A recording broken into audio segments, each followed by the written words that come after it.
안녕하세요. 꼼꼼한 건축사의 3분시 공기술입니다. 오늘은 공사원 가계산서의 항목별 구성과 산정 방법에 대해 알아보겠습니다. 공사원 가계산서는 공사를 수행하는 데 필요한 모든 비용을 체계적으로 산정한 문서입니다. 공공공사와 민간공사 모두에서 예정가격 작성과 계약금액 산정의 기준이 되며 공사의 경제성과 적정성을 판단하는 가장 중요한 자료입니다. 원가계산서의 각 항목을 정확히 이해해야 적정한 공사비를 산정할 수 있고 계약 후 발생할 수 있는 분쟁도 예방할 수 있습니다. 먼저 재료비입니다. 재료비는 공사에 사용되는 모든 자재의 비용을 말합니다. 크게 직접 재료비와 간접 재료비로 구분됩니다. 직접 재료비는 콘크리트, 철근, 거푸집, 철골, 벽돌, 타일처럼 건축물에 그대로 남는 자재의 비용입니다. 반면 간접 재료비는 소모성 자재와 공구, 잡자재 등 공사 과정에서 사용되지만 완성된 건축물에는 남지 않는 자재를 의미합니다. 재료비는 실제 소요 수량의 단가를 곱하여 산정하며 작업 중 발생한 고철이나 폐자재의 회수 금액은 차감하여 계산합니다. 따라서 정확한 물량 산출과 단가 적용이 무엇보다 중요합니다. 다음은 노무비입니다. 노무비는 현장에서 근무하는 작업자의 인건비입니다. 직접 노무비와 간접 노무비로 구분됩니다. 직접 노무비는 실제 시공에 참여하는 작업자의 임금이며 노임단가와 작업인원, 작업일수를 곱하여 산정합니다.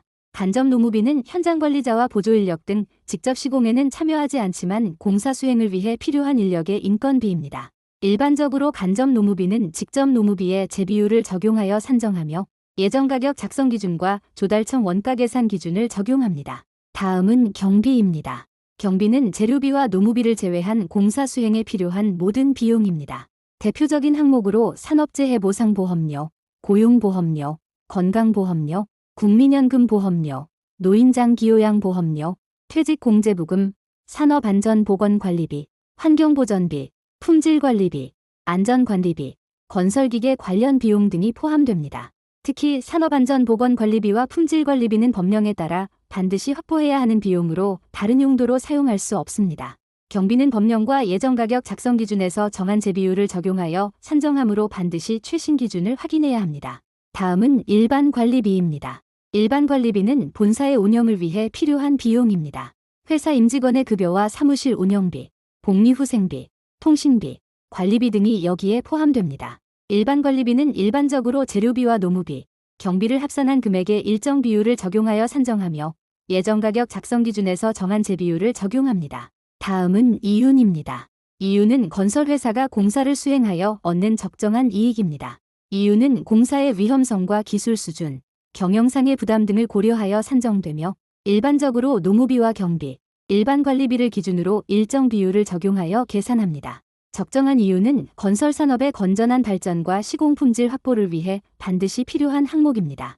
다음은 폐기물 처리비입니다. 폐기물 처리비는 공사 과정에서 발생하는 건설 폐기물을 운반하고 처리하는 비용입니다. 건설 폐기물은 관계법령에 따라 적법하게 처리해야 하며 운반비와 처리비, 재활용 비용 등이 모두 포함됩니다.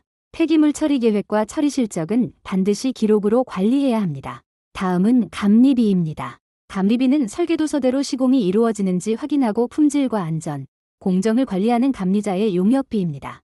감리는 시공 상태를 확인하고 품질 시험 입회와 자재 검사, 시공 검측 등을 수행하여 공사의 품질을 확보합니다. 다음은 철거비입니다. 철거비는 기존 건축물이나 시설물을 철거하기 위한 비용입니다. 철거 공사에는 해체 작업뿐 아니라 장비 사용료와 폐기물 운반비, 폐기물 처리비, 비산먼지 방지 시설 설치비 등도 함께 포함됩니다. 다음은 총원가입니다. 총원가는 지금까지 설명한 재료비와 노무비, 경비, 일반관리비, 이윤, 폐기물 처리비, 감리비, 철거비를 모두 합산한 금액입니다. 즉, 공사를 수행하기 위해 필요한 모든 직접비와 간접비를 합한 금액이 총원가입니다. 다음은 부가가치세입니다. 부가가치세는 총원가를 기준으로 부과되는 세금이며 일반적으로 총원가의 10%를 적용하여 산정합니다. 마지막으로 도급금액입니다. 도급금액은 총원가에 부가가치세를 더한 최종 계약금액입니다. 발주자와 시공사가 계약을 체결하는 금액이며 실제 계약서에 기재되는 최종 공사금액입니다. 공사원 가계산서를 작성할 때 반드시 기억해야 할 사항도 있습니다. 첫째, 직접비와 간접비를 모두 포함하여 산정해야 합니다. 둘째, 재비율은 반드시 최신 예정가격 작성 기준을 적용해야 합니다. 셋째, 관계법령과 산정 기준을 반드시 확인해야 합니다. 넷째, 공종과 공사 규모에 따라 재비율이 달라질 수 있으므로 동일한 비율을 일괄 적용해서는 안 됩니다. 다섯째, 최종 계약 금액은 총원가가 아니라 부가가치세를 포함한 도급 금액이라는 점도 반드시 기억해야 합니다. 마지막으로 관계자 확인 서류를 알아보겠습니다. 시공자는 공사원 가계산서, 내역서, 물량산출서, 단가산출서, 견적서, 자재승인요청서, 공사비변 경요청서, 설계변 경요청서, 기성금 청구서, 준공정산서 등을 작성하여 제출합니다. 품질시험자는 시험성적서, 자재품질확인서, 품질시험결과서, 재료시험성적서, 품질확인서, 검사결과보고서, 성능시험성적서 등을 제출하여 품질을 확인합니다. 감리는 공사원 가계산서 확인, 물량산출서 확인, 단가 적정성 검토, 자재승인 서류 확인, 품질시험 입회, 시험성적서 확인, 시험날인, 기성검사, 설계변경 검토, 준공서류 확인 및 최종 승인 업무를 수행합니다. 공사원 가계산서는 단순한 비용계산서가 아니라 적정 공사비를 산정하고 품질과 안전을 확보하기 위한 가장 중요한 관리자료입니다. 각 항목의 의미와 산정 기준을 정확히 이해하는 것이 합리적인 계약과 성공적인 공사의 첫걸음입니다.